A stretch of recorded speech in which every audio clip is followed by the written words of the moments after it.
ABP Ganga में आपके साथ हूं मैं दीपा बाफिला। सुबह के 9 बज गए हैं, वक्त हो गया है सुनो यूपी के मॉर्निंग एडिशन का। नमस्कार, मैं हूं आपके साथ अनु सिंह और खबरों की शुरुआत इस वक्त की एक बड़ी खबर से करते हैं। आज जारी हो सकती है भाजपा गठबंधन की पहली लिस्ट। एनडीए की सीटों के बंटवारे पर सहयोगियों से बात बन गई है। अपना दल और निषाद पार्टी के साथ 2022 चुनाव लड़ने जा रही है भाजपा। सीटों के बंटवारे पर आज एनडीए अपने पत्ते खोलने वाली है। सीटों के बंटवारे को लेकर जहां अपना दल अध्यक्ष अनुप्रिया पटेल ने 2017 से ज्यादा सीटों पर चुनाव लड़ने के संकेत दिए हैं, तो वहीं संजय निषाद ने तकरीबन 15 सीटें मिलने की बात कही है। लेकिन आज जब पत्ते खुलेंगे तो देखना होगा कि किस सहयोगी पार्टी को कितने टिकटें दी जा रही हैं। एनडीए में सीटों के बंटवारे पर सहयोगियों से बात बन चुकी है और आज ऐलान होने वाला है। अपना दल और निषाद पार्टी के साथ 2022 का चुनाव लड़ने जा रही है भाजपा, जहां इससे पहले अपना दल पहले भी चुनाव लड़ चुका है 2017 में बीजेपी के साथ ही। लेकिन निषाद पार्टी को कितनी सीटें दी जाती है इस पर सभी की नजर है। संजय निषाद ने तकरीबन 15 सीटें मिलने की बात कही है और वहीं अनुप्रिया पटेल भी ये जाहिर कर चुकी हैं कि वे भी पिछले से ज्यादा सीटें वे चाहती हैं। पिछली बार उन्हें 11 सीटें दी गई थी गठबंधन में और उन्होंने 9 सीटों पर विजय हासिल की थी। इस बार देखना होगा कि क्या 11 से ज्यादा सीटें दी जाती हैं बीजेपी की ओर से। समय समय पर आपको मिलेंगे। 2 चरण का चुनाव जो पश्चिम का, उसमें हम लोग केवल भारतीय जनता पार्टी को सहयोग कर रहे हो, मेरा कोई कार्यकर्ता नहीं रहा। उसके बाद तीसरे, चौथे, पांचवें, छठवें, 7वें में जब भी भारतीय जनता पार्टी की लिस्ट निकलेगी उसके साथ निषाद पार्टी के भी जहां हमारे उम्मीदवार खड़े होंगे वो भी उसके साथ निकलेगी और रणनीति का हिस्सा। तो एनडीए की सीटों के बंटवारे पर सहयोगियों से बात बन गई है, ये कहा जा रहा है। जब सब कुछ तैयार है तो किस बात का इंतजार है, इसको लेकर भी तमाम बातें चल रही हैं। और इसी पर और जानकारी लेते हैं। अविनाश तिवारी हमारे साथ जुड़ चुके हैं दिल्ली से, सीधे उन्हीं का रुख कर लेते हैं। अविनाश, अब देखिए, ये कल भी लगातार हमने देखा कि बैठकों का दौर चला, उसके बाद प्रेस कॉन्फ्रेंस भी की गई, अपनी अपनी बात रखी गई। अनुप्रिया पटेल ने भी कहा कि पिछली बार से ज्यादा वो सीटें चाह रही हैं, ऐसे संकेत उन्होंने दिए हैं। और निषाद पार्टी की तरफ से भी संजय निषाद ये कहते हुए सुनाई दिए कि उनको भी बहुत ज्यादा उम्मीदें हैं अब एनडीए से। क्या लग रहा है, आज कोई आखिरी फैसला हो सकता है सीट बंटवारे को लेकर? देखिए, अगर बात करें तो लगातार भारतीय जनता पार्टी के आला कमान अनुप्रिया पटेल और संजय निषाद से बातचीत कर रहा है। क्योंकि अगर बात करें तो संजय निषाद ने 15 सीटों पर सहमति बनी है भारतीय जनता पार्टी के साथ, लेकिन अनुप्रिया पटेल कह रही है उन्हें कम से कम 2 दर्जन सीट दी जानी चाहिए, क्योंकि 2014 से वो भारतीय जनता पार्टी के साथ गठबंधन में है। 2017 का विधानसभा चुनाव भी उन्होंने बीजेपी के साथ मिलकर लड़ा था, जब बीजेपी ने उनको 11 सीट दी थी और उन्होंने 9 सीटों पर जीत दर्ज की थी। तो लिहाजा उनके जो जीत का स्ट्राइक रेट रहा है और जो उनकी लोकप्रियता रही है और उनके जो समुदाय के लोग हैं वो इस बार और ज्यादा चुनाव लड़ना चाहते हैं और कार्यकर्ताओं ने तैयारी कर रखी है। तो लिहाजा ऐसे में 24 सीट उनको दी जाए, ये उन्होंने भारतीय जनता पार्टी से डिमांड की है। चूंकि अगर बात करें तो एनडीए के जो पार्टनर हैं उनमें अनुप्रिया पटेल की पार्टी अपना दल एस बड़ी सहयोगी के रूप में है। बड़ा भाई अपने आप को खुद को मानती है, जबकि निषाद पार्टी को छोटा भाई मानती है। चूंकि निषाद पार्टी ने 2019 के लोकसभा चुनाव में ही बीजेपी के साथ गठबंधन किया था, जिसके बाद उन्हें 1 सीट दी गई थी, जिस पर उनके पुत्र बीजेपी के सिंबल से संत कबीर नगर से सांसद है। तो लिहाजा अनुप्रिया पटेल का कहना है कि उनकी पार्टी उत्तर प्रदेश के अंदर 9 विधायकों के साथ 1 मंत्री के साथ मौजूद है, तो वहीं केंद्र में भी 2 सांसद है उनके, इसलिए उनको ज्यादा तरजीह मिलनी चाहिए, उनको ज्यादा तवज्जो मिलनी चाहिए। और यही कारण है कल तमाम सारे बातचीत के बाद सीट की घोषणा नहीं की जा सकी। कल सीट की घोषणा के लिए ही अनुप्रिया पटेल और संजय निषाद को बुलाया गया था, लेकिन बातचीत का दौर बना नहीं। इसीलिए कल केवल गठबंधन के जो सहयोगी हैं उनके साथ प्रेस कॉन्फ्रेंस करके ये संदेश दिया गया कि बीजेपी अपना दल और निषाद पार्टी के साथ उत्तर प्रदेश में चुनाव लड़ेगी, लेकिन ये नहीं बताया गया कि कितनी सीटों पर अनुप्रिया पटेल की पार्टी अपना दल इस लड़ेगी, कितनी सीटों पर निषाद पार्टी लड़ेगी। अभी भी इस पर सहमति बनाने की कोशिश है। आज भी भारतीय जनता पार्टी के तमाम सारे शीर्ष नेता इस पर मंथन करेंगे और अगले 1-2 दिनों में सीट का फाइनलाइजेशन हो जाएगा, यानी कि कितनी सीटों पर अनुप्रिया पटेल की पार्टी अपना दल इस लड़ेगी, कितनी सीटों पर निषाद पार्टी लड़ेगी, इसको तय कर लिया जाएगा। हालांकि आपसी वैचारिक सहमति जरूर बन चुकी है, बस सीटों को लेकर थोड़ा मतभेद है, उसको भी जल्द सुलझा लिया जाएगा और जल्द ही सीट का औपचारिक ऐलान कर दिया जाएगा। ठीक, अविनाश, बहुत बहुत शुक्रिया इस पूरी जानकारी के लिए आपका। तो एक तरफ तो गठबंधन के जो दल हैं उनके साथ कितनी सीटों के साथ चुनाव लड़ना है इस पर विचार हो रहा है। वहीं आज से भाजपा प्रदेश में सभी 403 विधानसभा क्षेत्रों में प्रचार को रफ्तार भी देने जा रही है। इसके लिए एलईडी रथ तैयार किए गए हैं जो हर विधानसभा में पहुंचकर योगी सरकार के 5 साल के काम को गिनाएंगे और दिखाएंगे भी। इसके साथ ही 2022 चुनाव के लिए भाजपा का नारा, गीत और पोस्टर भी आज लॉन्च किया जाएगा। सीएम योगी आज एलईडी प्रचार वैन को हरी झंडी दिखाकर रवाना कर सकते हैं। इसके अलावा लखनऊ में यूपी बीजेपी विधानसभा चुनाव के लिए आज चुनाव प्रचार अभियान को लॉन्च करेगी। तो वहीं केंद्रीय मंत्री अनुराग ठाकुर आज नारा, गीत और पोस्टर भी लॉन्च करेंगे। तो आज भाजपा अपने प्रचार की पूरी तरह से शुरुआत करने जा रही है। अब भाजपा किस तरीके से आगे प्रचार करने वाली है, इसी को लेकर आज का दिन बहुत अहम रहने वाला है। बलराम पांडे लखनऊ से जुड़ चुके हैं, सीधे उन्हीं का रुख कर लेते हैं। बलराम, आज क्या कुछ होगा? जो हाई प्रोफाइल रथ तैयार किए गए हैं वो किस तरीके से आगे बढ़ेंगे? 403 विधानसभा क्षेत्रों में किस तरीके से वो जाएंगे और क्या पूरा प्लान है भारतीय जनता पार्टी का, वो जरा समझाइए।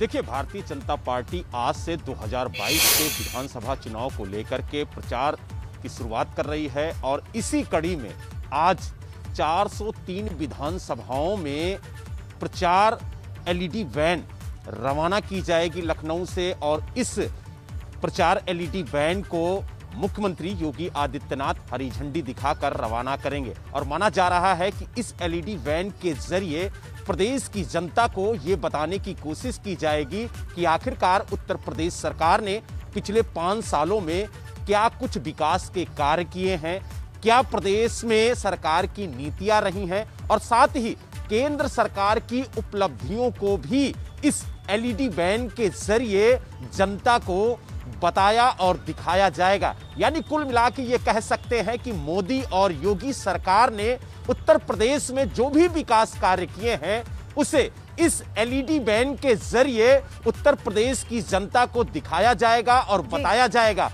और साथ ही इस एलईडी वैन के जरिए प्रदेश सरकार ने जो उपलब्धियां हासिल की हैं उन्हें भी बताया जाएगा। और साथ ही आज 2022 के चुनाव को लेकर के प्रचार की शुरुआत करते हुए जो बीजेपी का नारा गीत है वो भी आज लॉन्च किया जाएगा और साथ ही 2022 के चुनाव को लेकर के पोस्टर भी जारी किया जाएगा और इसकी शुरुआत केंद्रीय मंत्री अनुराग ठाकुर अपने हाथों से करेंगे। तो यानी कुल मिला के ये कहा जा सकता है कि आज भारतीय जनता पार्टी के लिए बड़ा दिन है, क्योंकि आज से उत्तर प्रदेश में 2022 का जो चुनाव है उसके लिए प्रचार की शुरुआत की जाएगी।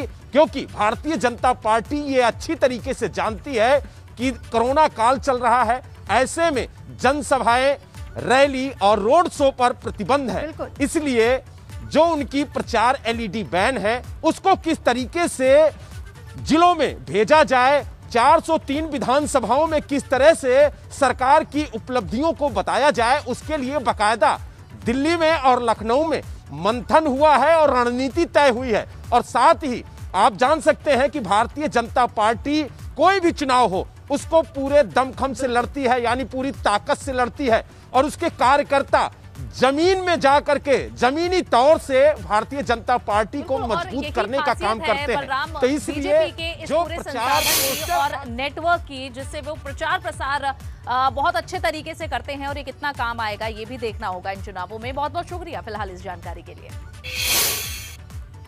और अब खबरों में आगे बढ़ेंगे। लखनऊ से एक बड़ी खबर, आशीष मिश्रा की जमानत पर आज फैसला आने की उम्मीद है। मंगलवार को हाईकोर्ट की लखनऊ बेंच में सुनवाई पूरी हुई। सुनवाई के बाद कोर्ट ने फैसला सुरक्षित रख लिया था और आज इस पर फैसला आ सकता है। पिछले साल ही 3 अक्टूबर को लखीमपुर खीरी में उपद्रव के बाद हिंसा में 4 किसान सहित 8 लोगों की मौत हो गई थी और इसी मामले में आशीष मिश्रा मुख्य आरोपी हैं और उन्होंने जमानत याचिका लगाई थी जिस पर कोर्ट ने पहले फैसला सुरक्षित रख लिया था और आज इस पर फैसला आ सकता है। क्या कोर्ट जेल में ही रखती है आशीष मिश्रा को या फिर बेल दे दी जाती है, आज इसका फैसला हो जाएगा, आज इसका खुलासा हो जाएगा। तो आशीष मिश्रा को आज जमानत मिलेगी या नहीं, इस पर देखना होगा क्या फैसला लेती है कोर्ट। मंगलवार को हाईकोर्ट की लखनऊ बेंच में सुनवाई पूरी हुई थी। तो आशीष को जेल या फिर बेल, इस पर आज फैसला होना है। इसी पर विवेक त्रिपाठी मेरे साथ लखनऊ से जुड़ चुके हैं, सीधे उन्हीं का रुख कर लेते हैं। विवेक, आज क्या होगा, कितने बजे तक फैसला आ सकता है, क्या फैसला आ सकता है, किस तरीके से आप देख रहे हैं इसको और क्या जानकारी आपको मिल पा रही है? मंगलवार को सुनवाई हुई थी, उसके बाद फैसले को सुरक्षित रख लिया गया, आज कब और क्या होगा?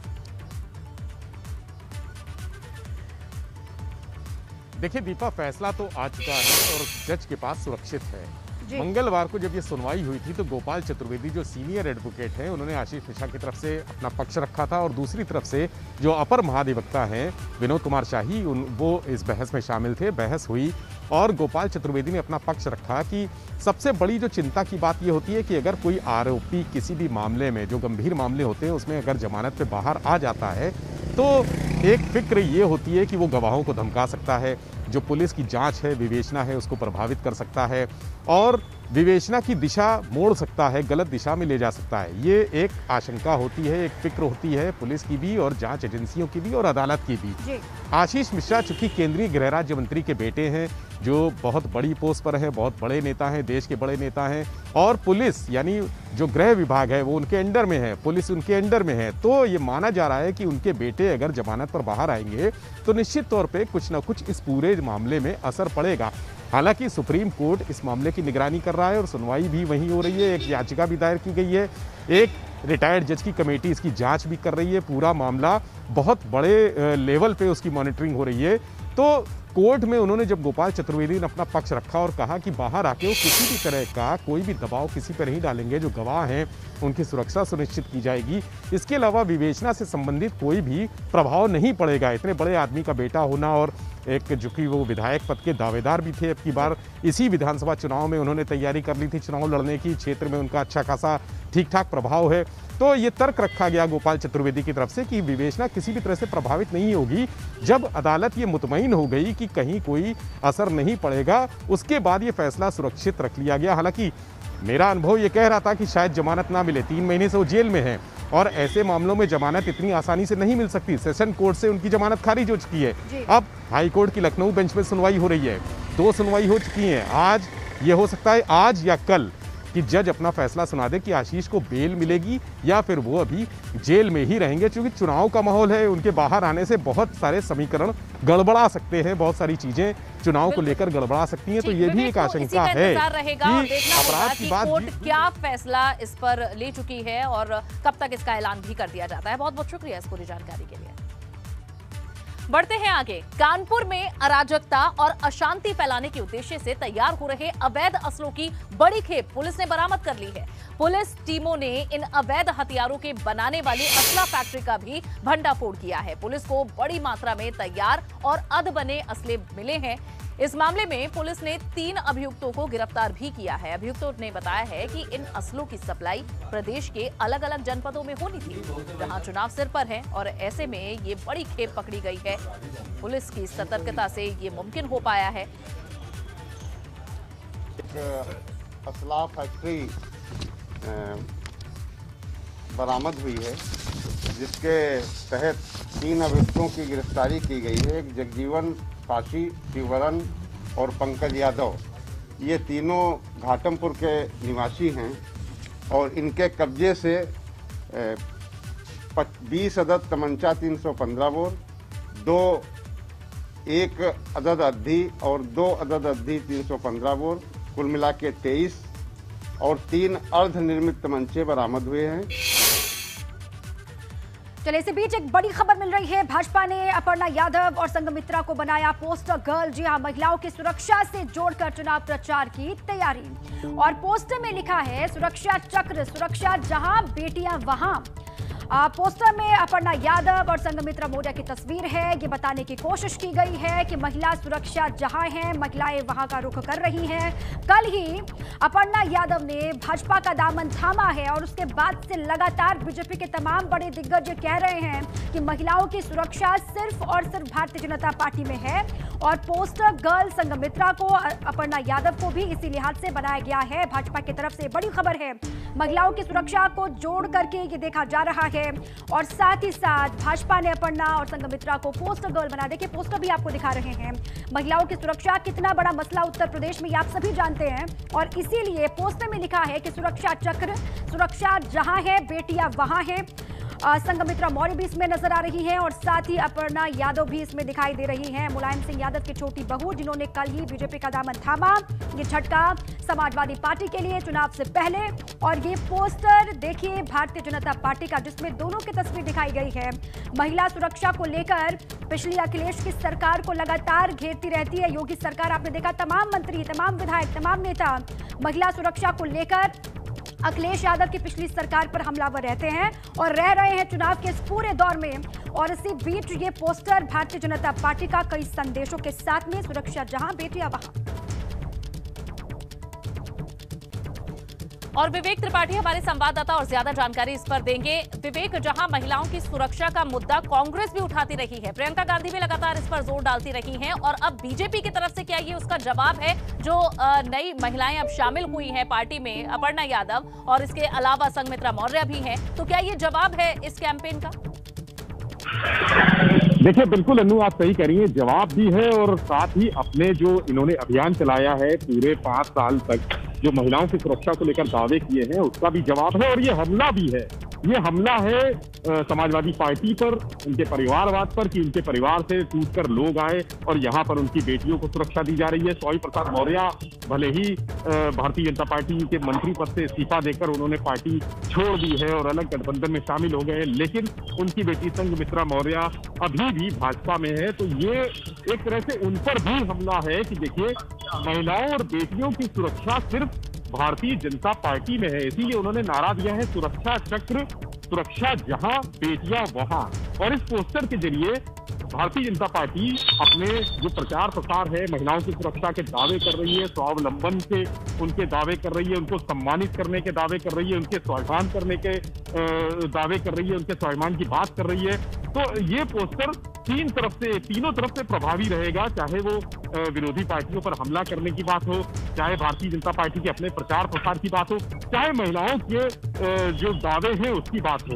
ये पोस्टर जारी करके, हालांकि संघमित्रा मौर्य थोड़ी सी नाराजगी जाहिर कर रही है अपर्णा के आने से, वो बात अलग है, लेकिन ये पोस्टर भारतीय जनता पार्टी के लिए अगले जो कुछ दिन हैं, कुछ हफ्ते हैं चुनाव के, माना जा रहा है कि 1.5-2 महीने में सारी प्रक्रिया हो जाएगी। तो ये पोस्टर एक बड़ा उनके लिए हथियार साबित होगा। अपर्णा का आना बड़ा हथियार साबित होगा, संघमित्रा मौर्य का उनके पिता पार्टी छोड़ने के बाद भी उनका पार्टी में बने रहना बड़ा हथियार साबित होगा। और इसके जरिए समाजवादी पार्टी और अन्य पार्टियों को, चाहे वो कांग्रेस हो, क्योंकि कांग्रेस ने भी मुद्दा उठाया है, लड़की हूँ, लड़ सकती हूँ, उन्होंने भी महिलाओं को लेकर। और अब उत्तर प्रदेश की सियासत में चर्चाएं इसी पोस्टर के इर्द गिर्द घूमेंगी आने वाले कुछ दिनों तक, क्योंकि कांग्रेस भी इसको लेकर हमलावर, समाजवादी पार्टी भी हमलावर। लेकिन ये पोस्टर जारी करने के साथ ही बहुत बड़ा संदेश भी बीजेपी देने की कोशिश कर रही है और साथ ही एक बड़ा हथियार भी इसको माना जा रहा है बीजेपी की तरफ से महिला सुरक्षा को लेकर। बहुत शुक्रिया आपका विवेक, पूरी जानकारी के लिए। बिल्कुल दीपा, और एक बड़ा मुद्दा ये इस बार चुनाव में रहा है और आगे भी रहने वाला है इस पोस्टर के आने के बाद। अब बात करेंगे फैलते कोरोना संक्रमण की। देश भर में 24 घंटे में 3 लाख के पार कोरोना केसेस पहुंच चुके हैं। 24 घंटे में मिले हैं 3,17,532 नए केस। कोरोना के कुल एक्टिव केसेस की संख्या 19,24,051 हो चुकी है। 24 घंटे में कुल रिकवरी 2,23,990 रही है। वहीं देश भर में ओमिक्रॉन की जो संख्या है वो 9,287 हो चुकी है। तो लगातार देश में कोरोना के केसेस बढ़ रहे हैं और आज जहां केसेस पहुंच चुके हैं 3,17,532।